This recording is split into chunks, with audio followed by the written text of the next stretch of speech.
Hello बच्चों, कैसे हो आप लोग। मैं आपकी Renu ma'am, acknowledge series by Amit publishing house, राष्ट्रभाषा भाग 5, पाठ 1, उठो धरा के अमर सपूतों। ये कविता बच्चों बहुत सुंदर, और ये जो कविता लिखी हुई है ये द्वारिका प्रसाद माहेश्वरी जी द्वारा रचित है। कविता बहुत सुंदर कविता है। इसमें उस समय का वर्णन कवि ने किया है जिस समय हमारा देश तभी आज़ाद हुआ था, क्योंकि हमारा देश पहले जंजीरों में जकड़ा हुआ था, परतंत्रता की जंजीरों में। और जब हमारा देश नया नया आज़ाद हुआ तो जनता को जगाने के लिए, उनका आह्वान करने के लिए ये द्वारिका प्रसाद माहेश्वरी जी ने जो कविता लिखी है, उन सैनिकों को, उन लोगों को, उस देश में रहने वाले नागरिकों को जागृत करने के लिए कहा कि अब वो पुराने वाली बात नहीं है। उठो धरा के अमर सपूतों, पुनः नया निर्माण करो, जन जन के जीवन में फिर से नई स्फूर्ति, नव प्राण भरो। नया प्रात है, नई बात है, नई किरण है, ज्योति नई, नई उमंगे, नई तरंगे, नई आस है, सांस नई। युग युग के मुरझे सुमनों में नई नई मुस्कान भरो, उठो धरा के अमर सपूतों, पुनः नया निर्माण करो। कली कली खिल रही इधर, वह फूल फूल मुस्काया है, धरती माँ की आज हो रही नई सुनहरी काया है। नूतन मंगलमयी ध्वनियों से गुंजित जग उद्यान करो, सरस्वती का पावन मंदिर यह संपत्ति तुम्हारी है। तुम में से हर बालक इसका रक्षक और पुजारी है। शत शत दीपक जला ज्ञान के, नवयुग का आह्वान करो, उठो धरा के अमर सपूतों, पुनः नया निर्माण करो।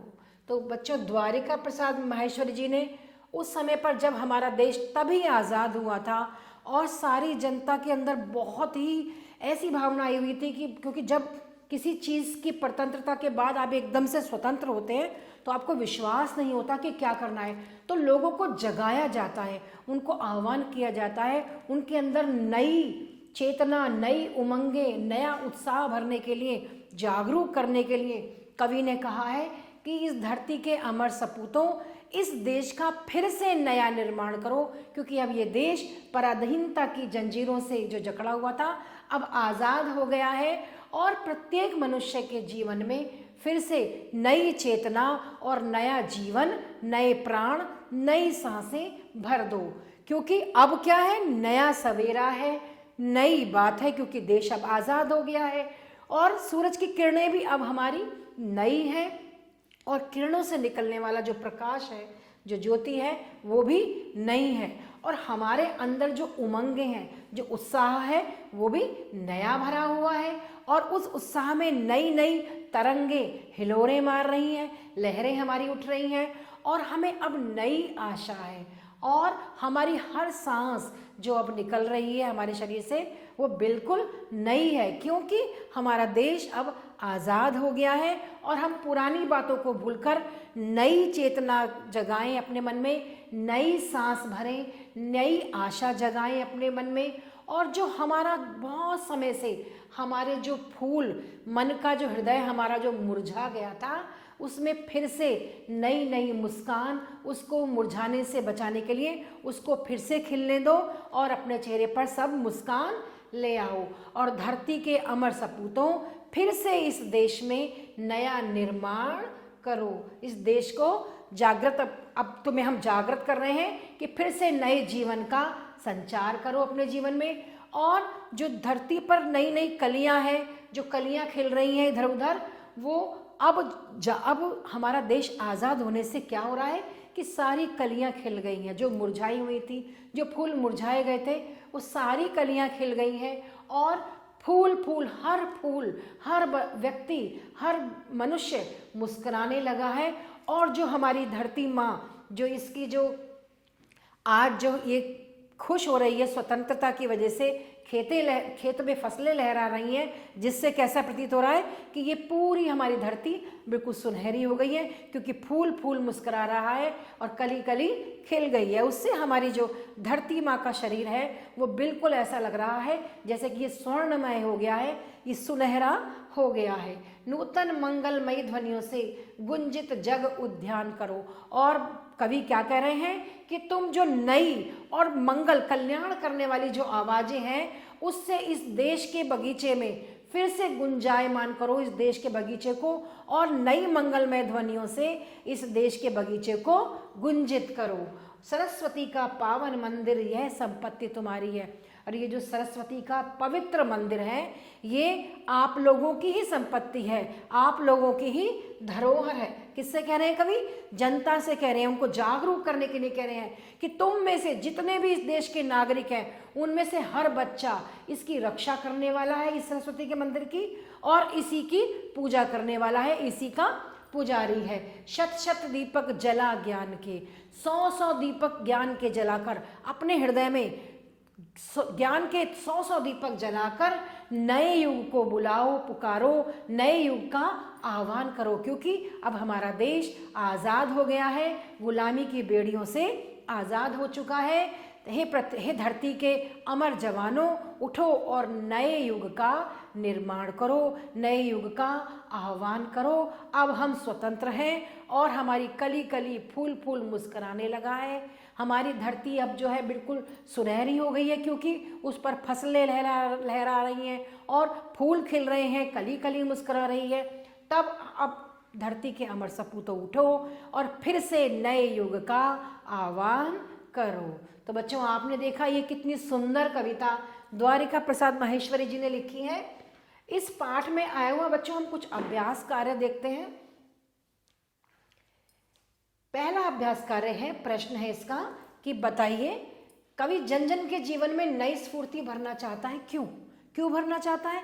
क्योंकि कवि जागरूक करना चाहता है लोगों को कि अब हम आज़ाद हो गए हैं, अब अपने अंदर नया उत्साह, नई चेतना का संचार करो, क्योंकि अब हम आज़ाद हो चुके हैं, अब हम गुलाम नहीं हैं। जब अपने मन में हमारी चेतना आएगी तो हमारे देश का नया निर्माण होगा, हमारा देश और आगे बढ़ेगा, हमारा देश और तरक्की करेगा, हमारा देश खूब आगे बढ़ेगा। जब हम इसमें सब प्रत्येक मनुष्य के जीवन में हम क्या करेंगे, जब चेतना भर देंगे, उत्साह भर देंगे, नई उमंगें भर देंगे, तो हमारा देश उन्नति के शिखर पर पहुंच जाएगा।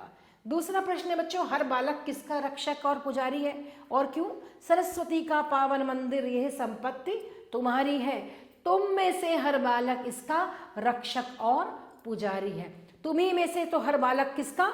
सरस्वती के पावन मंदिर का रक्षक है और पुजारी है, क्योंकि तुम्हें ही उसकी रक्षा करनी है और तुम्हें ही उसकी पूजा करनी है। भारत देश को बचाने वाले, उसको संभालने वाले, उसकी रक्षा करने वाले और उसकी पूजा करने वाले आप ही लोग हो, क्योंकि आप ही के ऐसा करने से, उसकी रक्षा करने से भारत की रक्षा होगी और भारत उन्नति के शिखर पर पहुंच जाएगा। कवि ने धरती के सौंदर्य का वर्णन किस प्रकार किया है? कवि ने धरती के सौंदर्य का वर्णन किया है कि यहाँ कली कली मुस्कुरा रही है, फूल फूल खिल रहा है, और ये इस धरती की आज जो शरीर है वो बिल्कुल सुनहरा हो गया है। किससे? क्योंकि फसलें लहरा रही हैं और खेतों में फूल खिल रहे हैं, मुस्कुरा रहे हैं। तो इससे क्या है, धरती का सौंदर्य निखर गया है। क्योंकि जब हमारा देश पराधीन था तो यहाँ कुछ नहीं हो रहा था, आज हम आज़ाद हो गए हैं और हमारी जो धरती है उस पर फूल खिलने लगे हैं, हर कली मुस्कुरा रही है, हर फूल खिलने लगा है, और सरस्वती का जो पावन मंदिर है उसके आप रक्षक हो। तो यह कवि ने कहा है, धरती के बहुत सुंदर, धरती की सुंदरता का वर्णन किया है। एक्सरसाइज नंबर 2 है बच्चों, यहाँ पर सही उत्तर पर सही का निशान लगाना है। 4 विकल्प दिए हैं जिनमें से हमें जो उत्तर सही होगा उस पर सही का निशान लगाना है। तो पहला क्या है, कवि मुरझाए सुमनों में क्या भरना चाहता है? मुरझाए हुए फूलों में क्या भरना चाहता है कवि?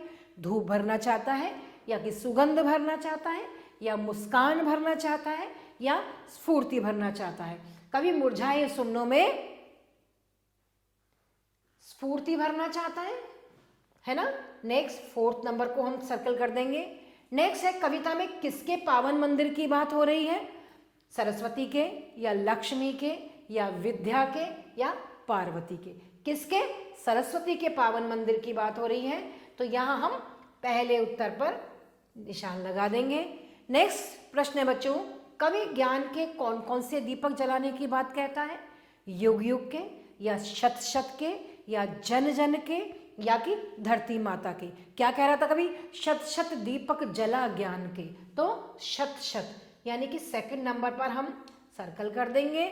नेक्स्ट क्वेश्चन है बच्चों, कवि सुपुत्रों से किस बात की आशा रखता है, धरा के अमर सपूतों से किस बात की आशा रखना चाहता है कवि, मंजिल को पाने की, पुनः नया निर्माण करने की या साहस दिखाने की या पढ़ने की। किसकी कर रहा है वो, पुनः नया निर्माण करने की, कि इस भारत को फिर से नया बनाओ, क्योंकि अब हमारा भारत आजाद हो चुका है।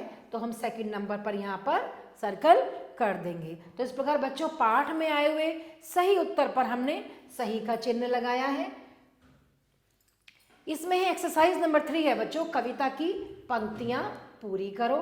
क्या है, सरस्वती का पावन मंदिर, सरस्वती का पावन मंदिर, है ना, यह डैश है, यह क्या है, संपत्ति तुम्हारी है, यह संपत्ति तुम्हारी है। फिर है तुम में से डैश बालक डैश, तुम में से हर बालक उसका, किसका, उस सरस्वती के मंदिर का रक्षक और क्या है, पुजारी है, रक्षक और पुजारी है। फिर है बच्चों नेक्स्ट दिया हुआ है डैश दीपक डैश, शत शत बताया है ना कवि ने कि 100 दीपक जला ज्ञान के, शत शत दीपक जला ज्ञान के 100 दीपक जलाकर नवयुग का निर्माण करो, उठो धरा के अमर सपूतों पुनः नया निर्माण करो, पुनः नया निर्माण करो, क्योंकि हमारा देश अब आज़ाद हो चुका है।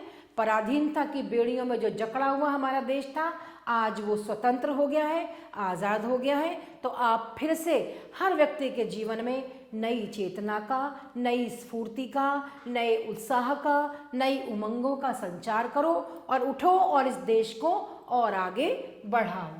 तो इस प्रकार बच्चों आपने देखा कि कवि ने कितना सुंदर उठो धरा के अमर सपूतों पुनः नया निर्माण करो, कितनी सुंदर कविता लिखी है, जागृत किया है, हर व्यक्ति के मन में चेतना जगाई है कि अब तुम जाग जाओ और अब हमारा देश आज़ाद है और इसके लिए कुछ कार्य करो। तो बच्चों कविता आपको बहुत अच्छी लगी होगी। नेक्स्ट पार्ट में हम आपसे फिर मिलते हैं, तब तक के लिए आभार।